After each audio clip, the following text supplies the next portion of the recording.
Welcome to e-Educational Dispensary. Press the bell icon to never miss any updates. औज़ुबिल्लाहिमिनश्शैतानिर्रजीम बिस्मिल्लाहिर्रहमानिर्रहीम rabbi इश्रह ली सदरी वयस्सिर ली अमरी वहलुल उक़दतम मिन लिसानी यफ़क़हू क़ौली. Dear students, now I'm going to explain SSC Board examination for English question number 5B. Question number 5B, that is dialogue writing. हम जो है इस वक्त ये कोशिश करेंगे कि आपको एसएससी बोर्ड महाराष्ट्र स्टेट के 10th क्लास के इंग्लिश का पेपर जो हम सिस्टमेटिक क्वेश्चन वाइज आपको बताना चाहते हैं, उसी का क्वेश्चन नंबर 5B जो कि डायलॉग राइटिंग होता है उसके बारे में बता रहे हैं. यहां पे आप देखेंगे 5B में ऑप्शन होता है, यानी 5B1 और B2. 5B1 के बारे में भी हम बताएंगे आपको. 5B1 जो होता है वो होता है डायलॉग राइटिंग. 5B2 जो होता है वो ड्राफ्टिंग ऑफ स्पीच है, उसका अलग वीडियो बनाएंगे. तो फिलहाल जो हम ये क्वेश्चन देख रहे हैं ये है एसएससी बोर्ड इंग्लिश का question number 5B1, that is dialogue writing for 5 marks. आपको ऑप्शन दिया जाता है डायलॉग राइटिंग या इस ड्राफ्टिंग और स्पीच में से कोई एक करना है.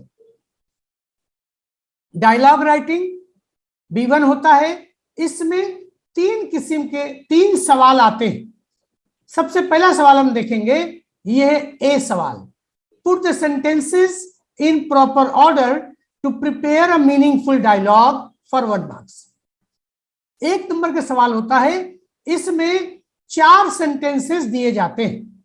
बात आप बहुत ध्यान से देखें, समझने की कोशिश करें. बहुत आसान सवाल होता है, बड़ी आसानी से थोड़ा सा ध्यान दे करके इसके पूरे मार्क्स हमें 1 मिल जाते हैं. यहाँ पे 4 सेंटेंसेस दिए जाएंगे जो तरतीब में नहीं होंगे, ये प्रॉपर ऑर्डर में नहीं होंगे. सेंटेंस जो है वही है, सही सेंटेंसेस है, सिर्फ उसकी ऑर्डर बदला हुआ है. उसको सही ऑर्डर में लिखना है हमको. जैसे आप देखें, number 1, I enjoy reading detective stories the most. यानी मैं डिटेक्टिव स्टोरीज पढ़ने बहुत मजा पाता हूं. सेकंड है, how do you spend your leisure time. Leisure time का मतलब खाली औकात. तुम अपने खाली औकात को कैसे गुजारते हो. थर्ड है, what kind of books do you like.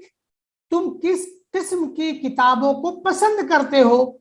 और चौथा सेंटेंस है, I like to read in my free time. मैं अपने खाली औकात में पढ़ना पसंद करता हूं. इस तरह से 4 जुमले हैं. चारों जुमले की तरतीब गड़बड़ है.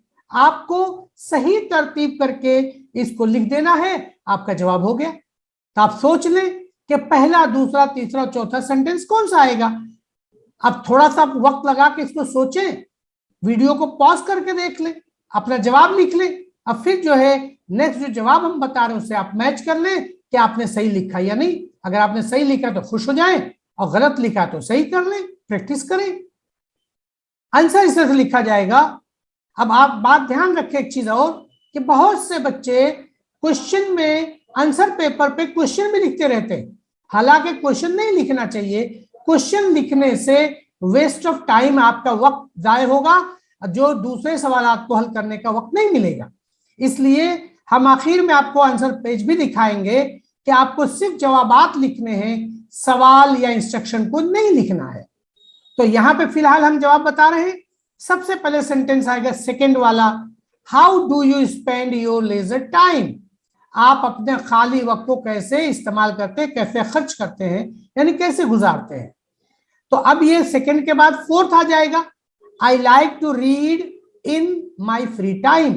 मैं अपने खाली औकात में पढ़ना पसंद करता हूं.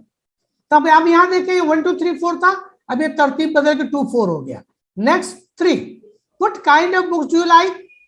अब पता चल गया कि खाली औकात में पढ़ना पसंद करते हैं. तो अगला सवाल, आप किस किस्म की किताबों को पसंद करते हैं. और फिर जो पहला आंसर है वो आ गया number 1, I enjoy reading detective stories the most. अब देखिए सेंटेंसेस वही हैं, सिर्फ उसकी तरतीब को बदल के लिखना है। इस बात को ध्यान रखें। इस तरह से ये छोटे छोटे सवालों से हमें नंबर जमा करना पड़ता है। इसका सेकंड पार्ट यानी B part, complete the dialogue, ये भी 1 नंबर का होता है। इसमें अब देखें 4 सेंटेंसेस होते हैं जिसमें 2 दिए जाते हैं, 2 ब्लैंक रहते हैं, तो आपको लिखना है। जैसे यहाँ पे 2 लोगों का डायलॉग है। A, where did you go for a picnic recently, जल्दी आप पिकनिक कहाँ गए थे, तो बी जवाब देगा। अब यहाँ पर नो का आंसर नहीं आएगा। आप जहां कहीं भी पिकनिक गए हो या न गए हो तो गेस करके लिखें, वो सर आपको इसमें ही जवाब लिखना होगा कि आप कहां पिकनिक जल्दी गए हैं, तो बी जो जवाब देगा। फिर एक नेक्स्ट क्वेश्चन करेगा, why did you select that picnic spot, आपने पिकनिक के लिए जगह को क्यों चुना, तो जब गए होंगे तो उसके चुनने की वजह भी होगी, तो वो बताना पड़ेगा, तो बी उसको बताएगा।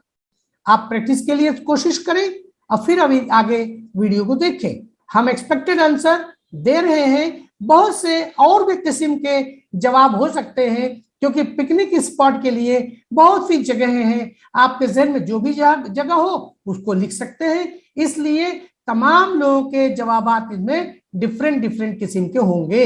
ये एक एग्जांपल के लिए, जैसे ए पूछ रहा है, where did you go for a picnic recently, ये हमारा क्वेश्चन पार्ट हो गया। याद रखें, जवाब लिखते वक्त वो पहले सेंटेंस को भी लिखना चाहिए। तो बी जवाब देगा, I went for a picnic to Matheran recently.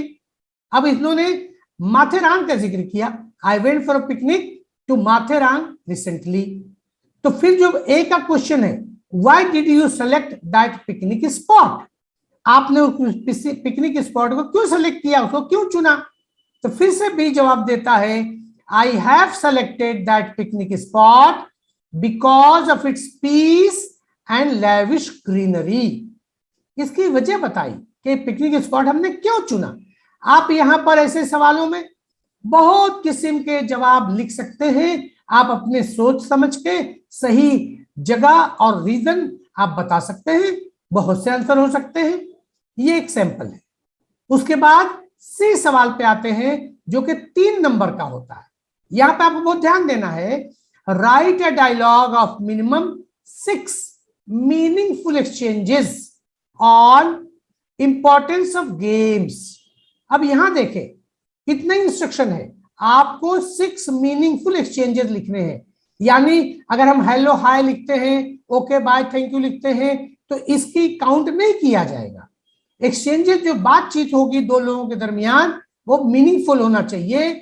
और उसका टॉपिक दिया गया है इंपॉर्टेंस ऑफ गेम, यानी बातचीत 2 लोगों के दरमियान इसी किस्म की होगी। 2 बंदे होंगे, 3-3 जुमले दोनों बात करेंगे, तो 6 मीनिंगफुल एक्सचेंजेस हो जाएंगे। अब देखें, इसमें बहुत किस्म की बातें आ सकती हैं। एक एग्जांपल के तौर पे हम बता रहे हैं, आप देखें, इसको ध्यान से पढ़ें और फिर अपने तरीके से लिखने की कोशिश करें। यहाँ पे 2 जो लोग बात कर रहे हैं, उनका हमने एक नाम सपोज कर लिया है। एक का नाम है आतिफ और दूसरे का नाम है आरिफ। तो आतिफ जो है वो पूछ रहा है, बात करने वाला है आतिफ, वो पूछ रहा है, Arif do you take part in games in your school, games की बात आ रही, इंपॉर्टेंस ऑफ गेम्स बताना है। तो क्या do you take part in games in your school, क्या तुम अपने स्कूल में गेम्स में हिस्सा लेते हो, तो आरिफ जवाब देता है। अब देखिए मीनिंगफुल एक्सचेंज गेम्स के बारे में कैसे हो रहा है। Why brother? It's a waste of time. क्या नहीं भाई, ये तो वेस्ट ऑफ टाइम है, वक्त किस दिया है। तो आतिफ फिर से जो पहले उसने सवाल पूछा है, no brother, it's not a waste of time, it is very important to take part in various games. ये बहुत अहमियत का मामला है, जरूरी चीज है अलग अलग गेम्स में हिस्सा लेना, इट्स वेस्ट ऑफ टाइम नहीं है। तो आरिफ फिर से पूछता है, व्हाट इज द बेनिफिट, इसका फायदा क्या है। तो फिर आतिफ उसको जवाब देता है,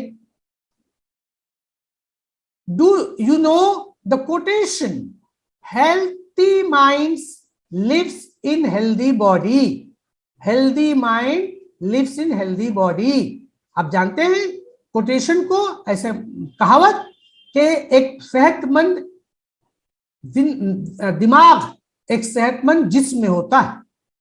तो फिर आरिफ पूछता है, what types of games you suggest me to play. उसकी बात समझ में आ गई। तो अगला सवाल, what type of game you suggest me to play, आप किस किस्म का गेम मुझे खेलने का मशवरा देते हैं। तो फिर से आतिफ मशवरा देता है, basically there are two types of games. बुनियादी तौर से गेम्स दो किस्म के होते हैं, indoor and outdoor games. whichever you like you can play as per your convenience।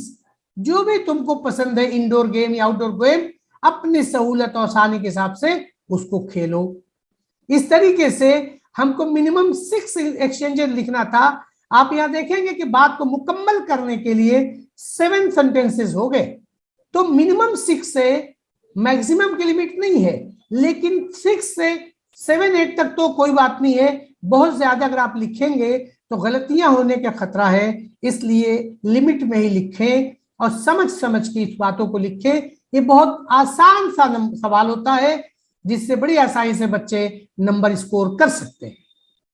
एक चीज हम और आपको बता दें खत्म करने से पहले, जैसे हमने शुरू में कहा था कि आंसर पेज भी हम आपको बताएंगे कि आंसर कैसे होगा। जैसे सवाल और जवाब की सूरत में हमने यहां बताया है, लेकिन सवाल और जवाब की सूरत में आने से आप थोड़ा सा कंफ्यूज हो सकते हैं। तो जैसे हमने कहा, सवालात को या इंस्ट्रक्शन को नहीं लिखना है, इसलिए आपकी आसानी के लिए एक आंसर शीट हम दिखा रहे हैं। जो आंसर पेज आपका बनेगा वो कैसे बनेगा, यहां पे आप लिखेंगे क्वेश्चन नंबर 5B का 1 जो है, क्वेश्चन नंबर ए। यहाँ पे अगर मार्जिन एक और खींच दे तो आसानी होगी, खूबसूरत पेज सेटअप लगेगा। और अब देखें सिर्फ क्वेश्चन का नंबर लिखा गया है, फिर जो 4 सेंटेंसेस थे जिस तरतीब में आपने आंसर में देखा उस तरीके से लिख दिया गया। बाकी कोई इंस्ट्रक्शन, कोई क्वेश्चन नहीं लिखा जाएगा। फिर एक लाइन छोड़ के आपका बी पार्ट आ गया, इसलिए एक लाइन छोड़ने से जो एग्जामिनर होगा, चेक करने वाला होगा, उसे पता चलेगा कि पेज सेटअप पे किस तरीके से आपने अलग अलग क्वेश्चन को अलग अलग हिस्से में सॉल्व किया है। और फिर आपका सी पार्ट जो है एक लाइन छोड़ के फिर से आप सी पार्ट को लिख दें। तो ये तरीका बहुत बेहतरीन होता है। इसमें उतनी ही चीजें जवाब के पर्चे पे लिखी जाएं जिसकी जरूरत है।